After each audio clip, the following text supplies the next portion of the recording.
Do you know where success happens?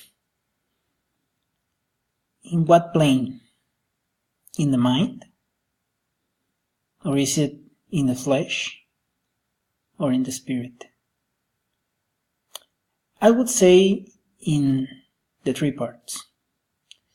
If you are successful, you gotta be successful in your mind, you gotta be successful in your spirit, and you gotta be successful in this plane, in the world we're seeing around us every day. But what is most interesting about all of this is not that it happens in the three planes, is where it starts. Where it starts.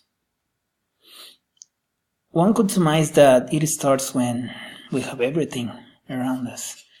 Beautiful house, beautiful woman, beautiful kids, great job.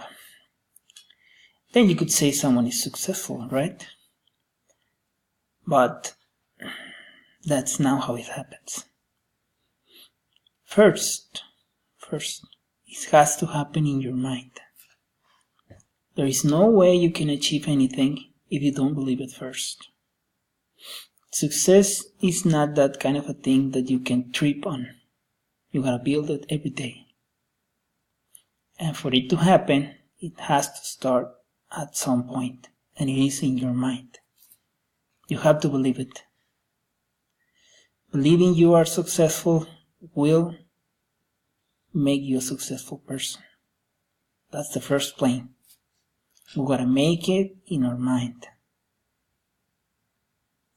Thanks, I will leave this video to you, and I hope you can give me any comments.